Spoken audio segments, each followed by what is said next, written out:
왼쪽 골반이 높아진다고 가정을 하겠습니다. 왼쪽 다리가 가성 연장되는 선제적인 과정이 있습니다. 왼쪽 골반이 위로 높아지게 되죠. 왼쪽 어깨가 높아지고 고개는 오른쪽으로 기울었습니다. 이번에는 오른쪽 골반이 높아지는 과정을 살펴보겠습니다. 자, 이번에는 오른쪽 발에만 책을 밟고 섰습니다. 제 중심선을 봤을 때 골반이 바깥으로 위로 빠지게 됩니다. 목과 허리는 좌측만을 이루게 됩니다. 안녕하세요, 아라입니다. 오늘은 척추 건강을 중요시 생각하시는 분들이 꼭 알았으면 하는 내용을 위주로 영상을 준비해 봤습니다. 조금 지루하게 느껴지실 수도 있지만 최대한 속도감 있게 진행해 보겠습니다. 끝까지 들어주신다면 분명 도움되는 인사이트가 있으실 거예요. 제가 장담하겠습니다. 요즘 많이들 말씀하시는 내용이 일자허리다 혹은 거북목이다, 일자목이다 이런 말씀들을 참 많이 하세요. 그런데 여러분, 왜 일자는 안 되고 허리는 꼭 이렇게 곡선으로 만곡을 이루고 있어야 할까요? 그 부분 궁금하지 않으세요? 먼저 그림으로 한번 같이 살펴보시죠. 사람의 머리가 있고요. 목, 흉추, 요추, 꼬리뼈. 네, 이게 사람의 자연스러운 만곡 상태입니다. 혹은 이렇게 일자에 가깝게 돼 있으신 분도 있다고 가정을 해볼게요. 사람은 이쪽 경추 부분의 만곡이 앞으로 돼 있고 요추 부분도 앞으로 돼 있어야겠죠. 그리고 흉추 부분은 반대로, 그리고 꼬리뼈도 살짝 안쪽으로 이렇게 총 4개의 만곡이 줄을 이루고 있다고 생각하시면 될 것 같아요. 그러면 우리 척추가 만약에 쫙 펴진다면 키도 더 커질 텐데요. 왜 이런 만곡을 이루고 있을까요? 첫 번째 이유는 바로 충격 흡수에 유리하기 때문입니다. 우리가 뛰고 움직이고 점프를 하는 과정에서 지면은 우리에게 끊임없는 충격을 가합니다. 개별 관절에 그 충격들이 집중되지 않게끔 4개의 만곡에 그 충격이 분산되게 됩니다. 뭐 간단한 예로 이런 스프링 구조와 이런 일자로 된 철사가 있다고 한다면 어떤 구조가 더 외부의 충격을 잘 받아들이고 다시 원상태로 복구가 될까요? 만약에 척추가 이런 만곡을 이루지 않는다면, 이렇게 일자로 뻣뻣한 형태가 된다면 외부의 충격에 훨씬 취약해질 것입니다. 쉽게 상상이 되실 거예요. 자, 두 번째는 체중 분산에 훨씬 유리하기 때문입니다. 사람은 이 머리, 볼링공 무게가 되죠. 네, 그리고 상체, 팔, 복부, 지방 등 상당한 무게를 이 허리와 골반이 받아주고 있습니다. 만약 이런 직선 기둥에 무게가 실린다면 휘어지고 무너지고 크랙이 생길 가능성이 더욱 커집니다. 여기서 필요한 게 바로 스트럭처럴 아치, 아치형 구조입니다.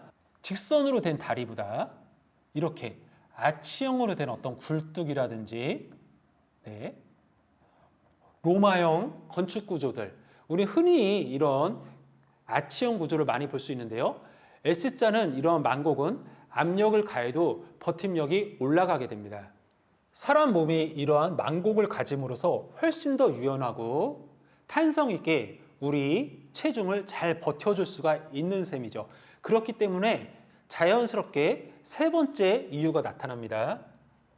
바로 디스크에 가해지는 압력이 훨씬 줄어들게 된다는 거예요.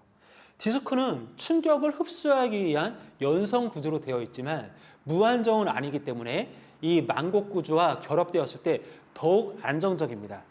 이러한 S자 만곡 형태에서의 디스크는 일자 허리를 가정했을 때 받는 디스크 구조에 비해서 그 압력량이 크게는 30-40%까지 감소한다고 합니다.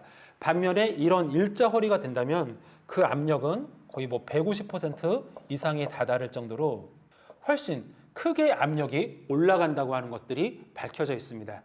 사람은 이러한 스프링과 같은 만곡, 경추와 요추는 앞을 향하고요. 네, 제가 배가 많이 나온 게 아닙니다. 사람의 자연스러운 구조라고 생각하시면 될 것 같아요. 또 흉추, 꼬리뼈는 뒤로 나와 있는, 이게 오랜 진화의 결과라고 생각하시면 될 것 같아요. 그래서 저희가 오랫동안 개발했던 이 아이소스파인과 아이소넥도, 아이소스파인은 허리의 만곡을 그대로 되살려주기 위한 디자인을 택하게 된 거고요. 아이 순행 역시 사람의 목에 커브를 다시 되살려주는 트리거 포인트를 자극하도록 오랫동안 심혈을 기울여서 개발하게 되었습니다. 지금까지 설명드린 내용을 좀 더 척추뿐만 아니라 골반, 다리의 균형과도 함께 살펴볼 수 있도록 제가 스케치를 조금만 하고 곧 찾아뵙겠습니다. 자, 간단하게 그림을 하나 그렸는데요. 이 사각형에서 X, Y, Z의 어떤 데이텀 좌표계가 있습니다. 어려운 개념은 아니고 그냥 방향표라고 생각하시면 될 것 같아요. 제가 한번 Y축을 바라보고 서보겠습니다. 네, 지금까지 말했던 척추가 앞으로 굽거나 일자어리가 되거나 거북목이 되거나 모두 이 Y축을 기준으로 움직임이 발생하는 거죠. 자, 이번에는 이 X축을 기준으로 움직여 보겠습니다. 네, 사람 몸이 지금까지 Y축은 앞뒤로 움직였죠. X축을 기준으로 움직여 보겠습니다. 네, 이러한 측만이 옆으로의 움직임이 발생할 수가 있습니다. 전두면상에서의 움직임이라고 합니다. 이번에는 이 Z축을 기준으로 제가 움직여 보겠습니다. 수평면상에서의 움직임입니다. 자, 위, 아래, 위, 아래. 다시 한번 볼까요? Y축을 기준으로 Y축, 네, 벽을 바라보고 Y축, X축을 기준으로 좌우, Z축을 기준으로 위, 아래, 앞뒤, 좌우, 위, 아래. 예, 이렇게 보시면 될 것 같아요. 사람 몸의 움직임이 하나의 축이 아니라 척추의 틀어짐이라 움직임도 이렇게 3차원상에서 존재하는구나. 일자목이다, 일자어리다, 거북목이다 하는 것들도 하나의 면에서의, 하나의 축에서의 움직임만을 말하는구나. 그렇게 생각하시면 충분할 것 같아요. 제가 좀 더 다음 설명을 드리기 위해서 요 사각형을 이렇게 살짝만 또 움직여 볼게요. 네.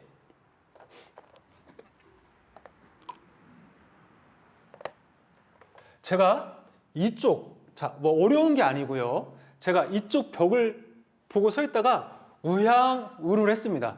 네, 그러니까 이번엔 Y축을 이쪽을 보고 서겠죠. 이렇게 벽을 보고 있다가 오른쪽으로 우양우를 했기 때문에 X, Y, Z, Z축은 그대로고 Y와 X축이 바뀌었죠. 그래서 이를테면 여기 라 이렇게 써 있었는데 이번에는 이렇게 옮겼기 때문에 아는 저쪽으로 가고 이쪽에 이제 라가 보이겠죠. 네, 이해되시죠? 이쪽으로 90도로 우양우를 했다고 생각하시면 될 것 같아요. 이어서 골반을 살짝 그려보겠습니다.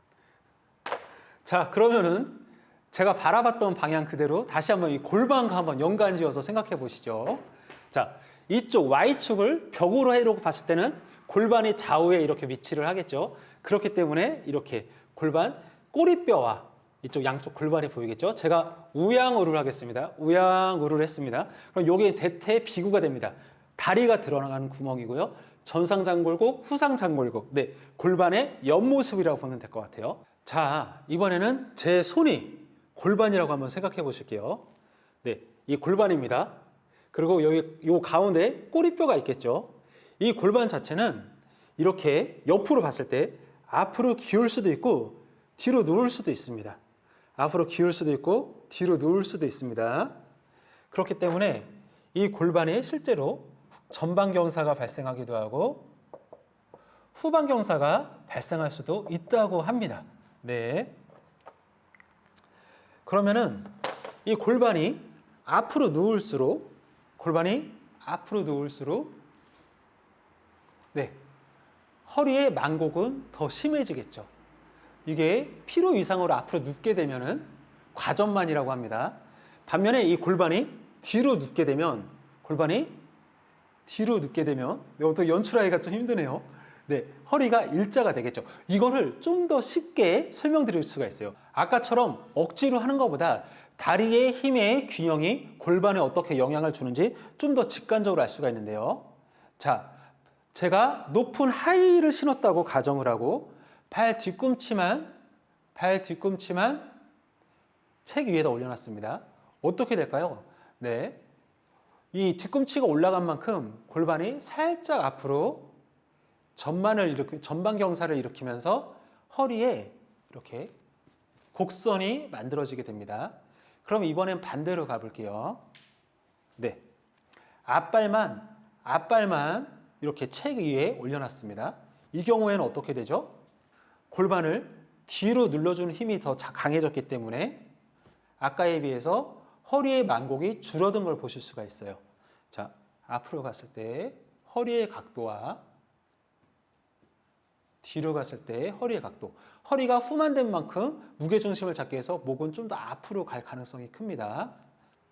실제로 발 뒤꿈치를 높여주게 됨으로써 허리에 과전만이 발생하게 되면은 디스크의 발병률이 좀 더 줄어든다고 해요. 왜냐하면 이 요추의 전만은 디스크의 발병과 예방을 위해서 아주 중요하니까요. 대신에 너무 그렇다고 하이힐을 오래 신게 되면 기립근이 과도하게 사용되고 후관절 통증이 발생할 수 있는 가능성은 좀 더 커질 수 있다고 생각을 합니다. 우리가 여기서 얻을 수 있는 어떤 인사이트는 한 가지입니다.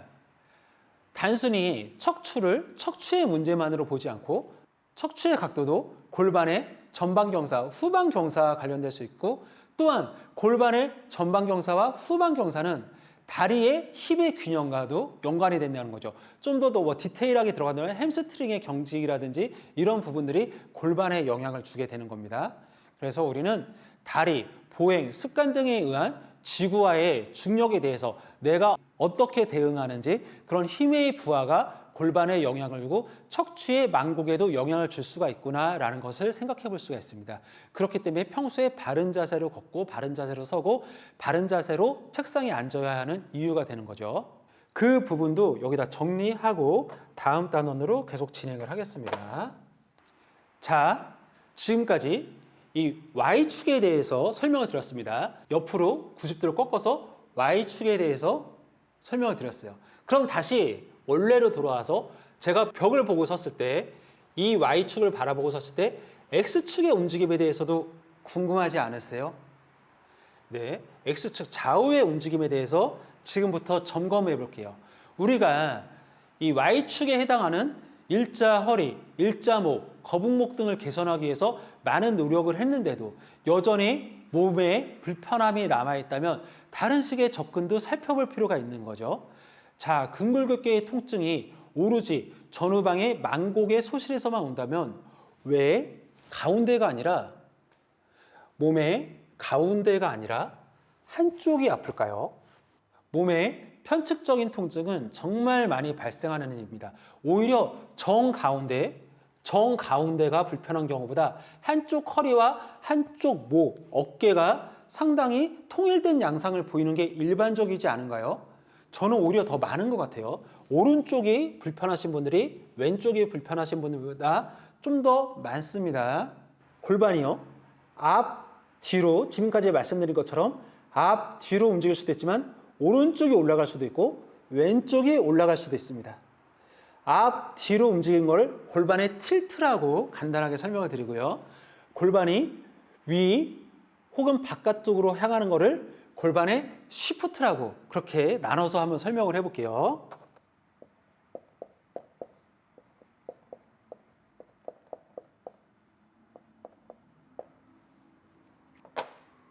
자, 다시 한번 이번에도 책을 이용해서 설명을 드리겠습니다. 지금부터만 잘 들으셔도 좋습니다. 자, 제가 왼쪽 골반이 높아진다고 가정을 하겠습니다. 그러기 위해서는 왼쪽 다리가 길어지는, 왼쪽 다리가 가성 연장되는 선제적인 과정이 있습니다. 네, 이런 식으로 왼쪽 다리가 길어지게 됐습니다. 골반이 어디로 갈까요? 왼쪽 골반이 위로 높아지게 되죠. 그리고 위로 높아지게 되고 바깥쪽으로 빠지게 됩니다. 자, 제가 눈을 감고 잠깐만 있어 볼게요. 네, 지금 이렇게 된 상태에 왼쪽 골반이 높아지고 왼쪽 어깨가 높아지고 고개는 오른쪽으로 기울었습니다. 이러한 형태를 저희는 단순화시켜서 레프트형, L형이라고 표현을 하겠습니다. 앞으로 L형이라고 표현했습니다. 자, 이 상태에서 목과 척추는 오른쪽으로 기울어집니다. 이번에는 오른쪽 골반이 높아지는 과정을 살펴보겠습니다. 오른쪽 골반이 높아지기 위해서는 어느 쪽 다리가 좀 더 길어지게 될까요? 네, 오른쪽 다리가 가성 연장되는, 진짜로 태어날 때부터 그렇게 태어났다는 얘기는 아닙니다. 가성, 네, 진성이 아니라 가성 연장되는 그런 과정이 있습니다. 자, 다시 한번 연출을 해볼게요. 자, 이번에는 오른쪽 발에만 책을 밟고 섰습니다. 네, 눈을 감고 잠깐만 서 있겠습니다.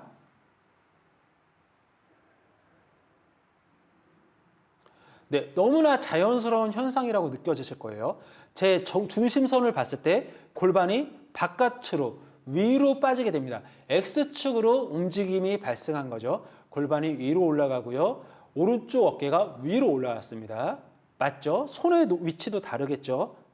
그리고 네, 목과 허리는 좌측만을 이루게 됩니다. 네, 이게 골반의 전후, 좌우 움직임에 대한 포괄적인 설명입니다. 이것만 알고 계셔도 상당히 많은 부분에서 나의 몸의 척추의 문제, 변이의 어떤 방향성을 충분히 체크해 볼 수가 있습니다. 지금까지 말한 내용을 정리해 보면요. 골반의 앞뒤 틸트는 척추의 전만과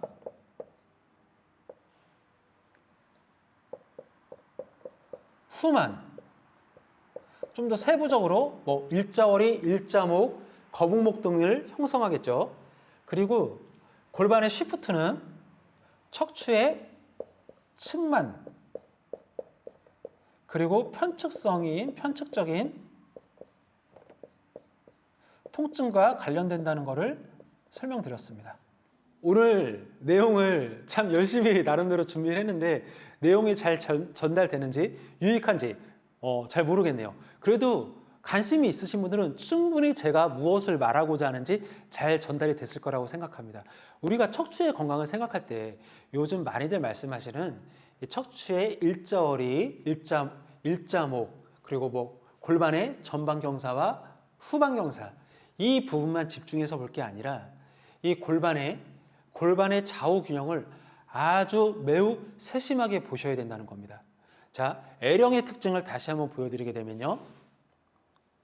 이렇게 왼쪽 골반이 올라가고 몸이 오른쪽으로 기울게 되면요. 몸의 전반적으로 허리 포함해서요. 우측 부분에 압력이 가해지게 되고 압통증도 오른쪽에 나타나는 경우가 매우 많아집니다. 반대로 오른쪽 다리가 연장되고 오른쪽 골반이 올라가게 되면은 몸의 부하는 계속 지속적으로 왼쪽에 집중되게 되고 왼쪽의 순환이 안 좋아지고 신경이 압박받기 때문에 몸의 불편한 점들은 왼쪽을 위주로 나타나게 됩니다. 그렇기 때문에 이 부분은 결코 그냥 넘겨서는 안 됩니다. 사람이 어느 정도 다 틀어진 거 아니야 라는 기준으로 바라보지 마시고 이 균형을 완성도 있게 높이는 방법에 대해서 같이 연구해 봐야 될 것 같아요.